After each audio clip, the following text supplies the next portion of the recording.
Good morning students of class 8। आज मैं आपको chapter 14 simple future tense explain करने जा रहा हूँ। Simple future tense represents to talk about prediction और things which we can not control. तो फ्यूचर यहाँ पर सिंपल फ्यूचर टेंस जो हमें बताता है वो फ्यूचर के बारे में प्रेडिक्शन बताता है जिसको हम कंट्रोल में नहीं कर सकते, क्योंकि फ्यूचर के बारे में तो किसी को नहीं मालूम कि आगे आने वाले समय में क्या होने वाला है। तो इसकी पहचान है गा गी गे, यानी कि वह पाठ याद करेगा, मैं आगरा जाऊंगा, इस तरह से इसमें सेंटेंसेस बनते हैं। तो यहाँ पर फर्स्ट सेंटेंस है पॉजिटिव सेंटेंस, यानी कि स्वीकारात्मक सेंटेंस या फिर सकारात्मक सेंटेंस। तो एग्जाम्पल हम अभी बाद में पढ़ेंगे, पहले रूल देखते हैं। आई और बी के साथ शैल लगाते हैं और वर्ब की फर्स्ट फॉर्म आती है। इसके बाद अदर्स जितने भी आते हैं, ही शी इट या कोई भी प्रॉपर नाउन है, किसी का नेम है, उसके साथ विल आता है और वर्ब की रूट फॉर्म यानी कि फर्स्ट फॉर्म। नेक्स्ट है नेगेटिव सेंटेंस। इसका एग्जाम्पल देख लेते हैं। Reena will write a letter to me, Reena मुझे एक पत्र लिखेगी। नेक्स्ट है, इसके बाद नेक्स्ट आता है नेगेटिव सेंटेंस। नेगेटिव सेंटेंस में शैल विल के बाद हम नॉट लगाते हैं, जैसे कि आई और बी के साथ हम शैल नॉट लगाएंगे और अदर सब्जेक्ट्स के बाद विल नॉट लगाएंगे। अदर सब्जेक्ट में ही शी इट और कोई प्रॉपर नाउन आता है तो हम यहाँ लिखेंगे आई वी शैल नॉट और फिर उसके बाद वर्ब की फर्स्ट फॉर्म। ऐसे अदर सब्जेक्ट्स के साथ विल नॉट और वर्ब की फर्स्ट फॉर्म। तो for example they will not go for a long journey, वे लंबी यात्रा पर नहीं जाएंगे। नेक्स्ट है इंटरोगेटिव सेंटेंस। इंटरोगेटिव सेंटेंस में सेल और विल का प्रयोग हम सब्जेक्ट से पहले करते हैं। सेंटेंस में सबसे पहले सेल और विल का यूज़ होता है, उसके बाद सब्जेक्ट आता है, उसके बाद वर्ब और फिर ऑब्जेक्ट। तो यहाँ पर आई और बी आया है, मान लीजिए आई और बी जो प्रॉपर नाउन्स आए हुए हैं तो उससे पहले हम शैल लगाएंगे, फिर वर्ब की फर्स्ट फॉर्म आएगी। इसके बाद दूसरा ये अदर सब्जेक्ट्स के लिए विल सबसे पहले आएगा, फिर अदर सब्जेक्ट्स और फिर वर्ब की फर्स्ट फॉर्म और फिर object. For example shall I give you my pen, क्या मैं तुम्हें अपना पेन दूंगा, क्वेश्चन मार्क आ गया। व्हेन शिल बी गो टू बेड, हम सोने कब जाएंगे, क्वेश्चन मार्क। तो इसमें व्हेन WH वर्ड आता है तो वो शेल विल से पहले आता है। नेक्स्ट है exercise A, fill in the blanks using simple future tense. Simple future tense का यूज़ करते हुए हमें इनको फिलअप करना है। फर्स्ट है I shall read this book today, तो वर्ब की फर्स्ट फॉर्म आती है हमेशा शैल विल के साथ, तो यहाँ पर हमें सब जगह फर्स्ट फॉर्म का यूज़ करना है। तो I shall read this book today, आज मैं यह पुस्तक पढ़ूंगा। नेक्स्ट है how will you meet your friends, तुम अपने मित्रों से कैसे मिलोगे। Next you shall go there, तुम वहाँ जाओगे।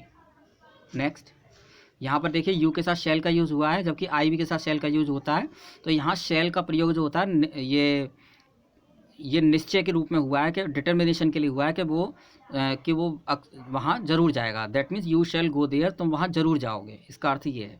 तो यहाँ पर किसी क्रिया पर बल देने के लिए शैल का प्रयोग होता है अदर्स के साथ। नेक्स्ट है he will not come here, वह यहाँ नहीं आएगा। Next Hema will not write letter today, Hema आज पत्र नहीं लिखेगी। Your brother will not sleep in this room tomorrow, तुम्हारा भाई कल इस रूम में नहीं सोएगा। Next will Rama play cricket, क्या रामा क्रिकेट खेलेगी, सॉरी राम, यहाँ पर रामा का मतलब राम से ही है, तो विल राम प्ले क्रिकेट, क्या राम क्रिकेट खेलेगा। Next will Rajendra go to Khair tomorrow, क्या राजेंद्र कल खैर जाएगा। Next will the peon not ring the bell today, क्या चपरासी आज घंटी नहीं बजाएगा। Next what will he teach today, वह आज क्या पढ़ाएगा। तो इसी के साथ ये एक्सरसाइज और चैप्टर फिनिश होता है। Thank you very much. अब मैं आपको नेक्स्ट चैप्टर 15 इसी वीडियो में एक्सप्लेन करूँगा। देखिए chapter 15 future continuous tense. Future continuous tense represents what will be happening. Future continuous tense हमें ये व्यक्त करता है, बताता है कि क्या हो रहा होगा। तो पॉजिटिव सेंटेंसेस में आई और बी के साथ शैल भी आता है, फिर वर्ब की आईएनजी फॉर्म आती है। अदर सब्जेक्ट के साथ विल भी आता है, वर्ब की आईएनजी फॉर्म आती है। For example you will be coming here to get your money, तुम यहाँ अपना धन पाने के लिए आते रहोगे।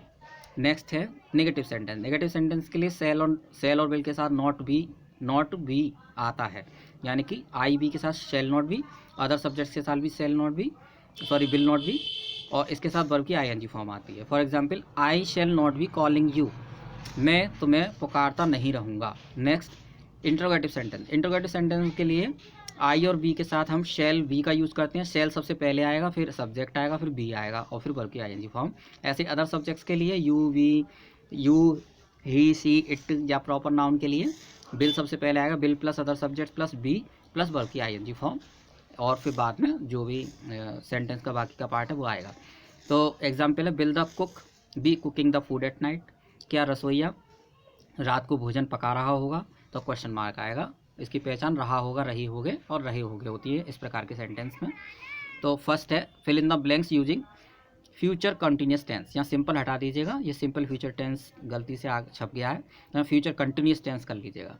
फर्स्ट सेंटेंस है, I shall be learning at that time, मैं इस समय याद कर रहा हूँगा।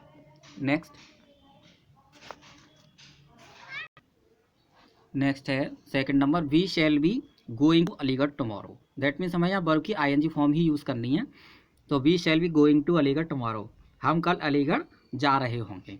नेक्स्ट है, Rama's brother will be coming there, Ram का भाई कल वहाँ आ रहा होगा।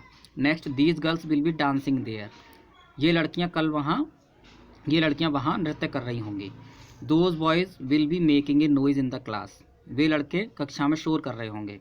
Next, the peon will not B ringing the bell at the time, चपरासी उस समय घंटी नहीं बजा रहा होगा।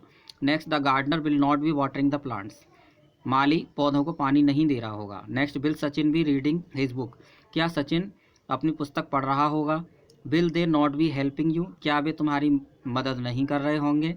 Next, what will Prince be eating at this time tomorrow, Prince कल इस समय क्या खा रहा होगा। इसी के साथ ये चैप्टर भी फिनिश होता है। Thank you very much.